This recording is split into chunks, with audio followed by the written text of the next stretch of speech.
welcome back to Girls Dreaming Big's video blog series featuring incredible women and their story. I am Stacy Topman, founder and CEO of Girls Dreaming Big, and I'm excited for our guest today, Katelyn Meyer. I knew her as Katelyn Gelber when she was 12 or 13. I was actually her teacher my first year ever teaching. I taught her 8th grade math. That's so overwhelming. Isn't that crazy? Weirdly, I still see her as an 8th grader, but clearly she's not anymore. And she's the coolest teacher. And she was the coolest student bringing me sample shoes. I still remember that. But anyways, Katelyn's amazing. She is the co-owner of KM2 and KM2 Kids. You'll have to check it out if you've never heard of it. And we're going to jump right in. So Katelyn, how are you a girl dreaming big? I would say I'm a girl dreaming big just because since I was little I had ideas of stuff I wanted to do and goals for myself, and although it's not always been exactly how I imagined it, actually not even at all how I imagined it, I have just continued towards those goals and just kept going. And I could say that even back in 8th grade, I could see that you were a girl dreaming big. So it's neat to see you, however many years now, achieving. Yeah, a lot of years. Yeah, so tell us what you're doing and tell us about your path. How did you get to KM2? Well, I started KM2 with my sisters in Los Angeles, but I was actually in Los Angeles pursuing an acting career. I was auditioning, I had done a reality show on MTV, and I wanted to be an actress, so I moved to LA. And that was in high school, if I remember correctly. You weren't even out of high school yet. You left high school to go live in New York with your sister? We moved to New York, and then 6 months later I moved to LA, and I was in LA for 6 years. Wow. So you were 16 when you moved to LA? 17? I was 17 when I moved to New York and 18 when I moved to LA. Okay. So here I was in LA, starry-eyed, auditioning, trying to do acting. That's all I wanted to do. And you know, I kept auditioning, and I would get like little things, like a music video or like a little commercial, but it just like wasn't picking up momentum. And I realized like I finished high school online, and then I started doing college at UCLA. Okay. And I was in a UCLA marketing class, and the other thing that I loved, that was passionate about besides acting, was fashion. I didn't think I'd do it as a career, but I was super passionate about it. And I was dressing celebrities, and I was working in all these great stores, but it was just a job to me. It wasn't something that I thought I would pursue until this marketing class at UCLA. Isn't it funny how it's the most random moments sometimes in our life that make the biggest deals? Yeah, I think it is the random moments, and it's somebody, for me it took somebody seeing something in me that was kind of there all along, but I was so blinded by what I thought I was supposed to do that it took this teacher that said, hey, maybe you want to be an actress, but you're also really good at this, and you obviously are passionate about fashion too. And he gave us a project of starting a shoe line in our class, and my sister and I were like, that's kind of fun. So we pursued this project, and all of a sudden, the more we pursued it, we were like, wait a second, this is something that we think we would really enjoy. And, you know, fast forward a couple years, we took a small investment, and we just started something from nothing, and pursued a shoe line, and it kind of evolved into accessories, and now, 6 years later, here I am. And now you have an accessory line for kids, too. And now I have an accessory line for kids because I have a kid. Two kids, but one girl that's wearing them. Yeah, that's so awesome. And I think it's so inspiring to see someone have so much courage at a young age to go leave high school and pursue their dreams and then pivot such a way. What gave you the courage to do that back in, you know, when you were 16, leave high school and start down this path? I think I just was like, you know what, I am up for the adventure of this, and there was so much pressure, like, you have to do it this way, you have to do it this way, and luckily, you know, I had a great support group. I did, you know, have my parents say, you know, just go for it. And sometimes you have to make that decision to just go for it, and just going for the acting led to me just going for the fashion line, and I think I wasn't so married to the path most traveled by. I was just kind of like, I'm going to make my own path, and if people have an opinion about it, or it's not how I thought, or whatever. And I don't really have anything to prove to anyone except for me. And that really helped me because I was like, I just need to do this for me, and I need to take a step for me. And yeah, what instilled that? Because I think as teenagers it's so hard. We always feel like we have to do things for other people. Like, what are they going to think? How is this going to come off? So the fact that you were like that at such a young age, where did that come from? Were you always like that, or your parents told you that? I think my parents were supportive, like that. Like I said, go for it. They were supportive, like it's not, you don't have to take like this exact path. But I think also I didn't want to take the exact path. I was like, okay, I could do this, but everyone else is doing this. And we already know how this path turns out, so why would I not just try and do something else and see what happens? I mean, the worst that can happen is you fall, and then guess what? You get up again. And I don't know where I found that, because honestly, there have been lots of days I was crying in my room. Like, what am I doing? I should have just like went and got my degree in this, done business, and why did I try to do acting? I feel like such an idiot. But you get yourself up and you keep going. And that's what's so exciting about it, is you don't know what's going to happen next, but you're still in pursuit of your vision.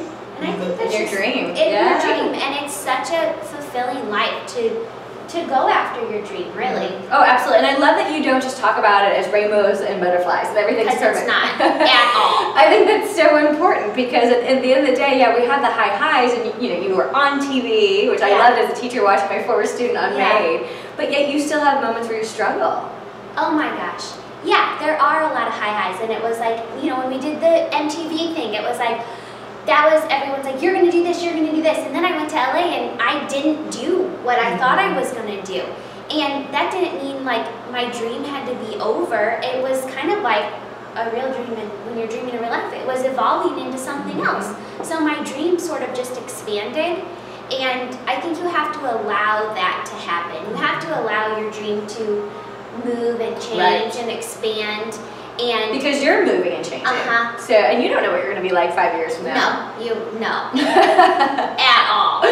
Yeah, and I think it hasn't all been rainbows and smiles, but I can look back and say, okay, all those times I cried on my bed, and I felt like an idiot, and I felt like everyone expected me to be successful and I wasn't in this area, has made me so much stronger, and it's made me be able to relate to people so much more. And I mean, this is real life, and it's not all perfect, and it is an uphill battle, but it is worth walking. And I think if you can remember that, then you won't let the hard times get you down. Yeah. So what's some of your favorite things you do? Like, what's your favorite thing about your company? And speaking of, if you can see, adorable head tie from KM2. Is that what I call it, head tie? Yeah, this is a head tie, and I made it into a hair tie. Oh, I like that, a hair tie. To hide my messy mom hair. But it looks great. Thank you. So what's your favorite thing about KM2? I think what a blessing I get to work with my sisters. That's really fun. And that's the name, correct? KM2 is Katelyn, Megan, and Madison. So there's 2 M's. Yeah, and I work with my 2 sisters. Again, just being honest, we fight a lot. Do you? It's hard to work with sisters, I'm sure. Working with family is no joke. But at the same time, it's really fun. And I think I've always loved styling. I've always loved taking pictures. I love putting things together. And to be able to do that for my job and like create things that make people feel pretty. Yeah. That's really fun. And I think, I think creating things and then seeing them on people and they feel like special in them is really fun for me. Yeah, that's huge. Yeah. Yeah. So what advice would you give to someone who wants to start a company? There's so many young women who talk to me about how they love fashion and they don't know how to make a career of it. Yeah. And so if there was a young woman watching who wanted to maybe start a company, what would you tell them? Some advice? I would say the best advice, because when you think about starting a company or you think about your dream, where you want to go, your vision, it can feel really overwhelming, and you think, well, unless it's like this right now, I'm not going to start. And a friend of mine told me, if you wait till it's perfect to start, you'll never start. That's a good point. Even like for us, like if we waited till all our pictures were perfect, or all our products were perfect, or every scenario was perfect, well, I would not have a business. I would not start. And my grandpa actually told me before he passed away, which I've held on to because he was such a successful businessman, and he said, if you do one thing for your business every day, maybe not every day is the most productive day, and you're saving the world and you're dressing celebrities, but if you do one thing for your business every day, no matter how small, even if it's, you know, you girls are young, if you have an idea, do one thing, even if it's 20 minutes, like writing down your goals, or making a phone call, or sending an email, or, you know, making an outline of something. One thing a day, and then you'll wake up when you're my age, 27, and you'll be so amazed at how far you've come. And if you wait to be able to save the world in a day, then you just don't get anywhere. So I think if you do one thing a day, it's like money compounding. It's like an investment. You're investing a small thing every single day, and you look back and you're gonna get to where you wanna go. And it might be different than what you thought it was gonna be, but it's gonna be better. And how cool is it to look back and be able to see the progress? Like, yes. I started when I was 17, and this is what I thought it would be like, and look at how far I've come. Yeah, I look through old notebooks or like old business planning meetings from 6 years ago, and I have all these notes, and I'm like, actually, this note happened. Right? And I didn't remember the time of writing it down to it happening, and it seemed so distant, but it did happen. So write your goals down, do one thing a day, don't put so much pressure on yourself for it to be perfect. That's great. You guys can obviously tell why I love Katelyn as a student. Thank you so much. I've loved everything you've had to say. Do you have any final thoughts to leave our girls with? Especially in the times of struggle? Yes, I would say the last thing I wanted to tell you guys is make sure before while you're on your journey, that you have a really deep reason for going for what you're going for doing for what you're doing. Like, what I always learned is have a why. Like a why that what makes you get up in the morning, what makes you keep going when you are crying on your bed, or you know, or when something doesn't go your way, like what is deep down inside you. And like for us, when we started our business, we started it because we made a decision that we were going to give 10% of our sales every month to women victims of sex trafficking.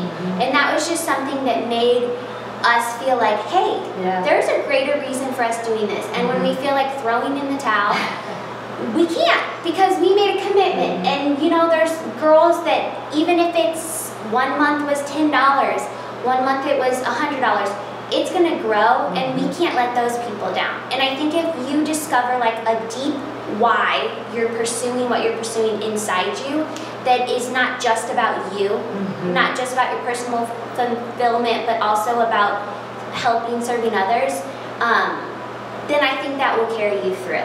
And I just want to say that going for your dreams is so worth it. It is. And it's a scary endeavor at times, but it's very much worth it. And it's really exciting. And don't put so much pressure on yourself, and enjoy the ride. I mean, because you will look back when you're my age and say, oh my gosh, look how far I've come. And I am like, in 10 years from now, I'll look back and even say it again. More. Yeah. So it's an exciting thing, and I would just say go for it. That's awesome. Well, I have loved watching your journey, and I'm so honored that I get to be her teacher and have you here today. If someone wanted to learn more about KM2, how could they do that? You can go to our website, shopkm2.com, or you can follow us on all social media outlets at shopkm2. All right. Well, thanks guys for watching. We hope you enjoyed it, and we'll see you next week. See ya.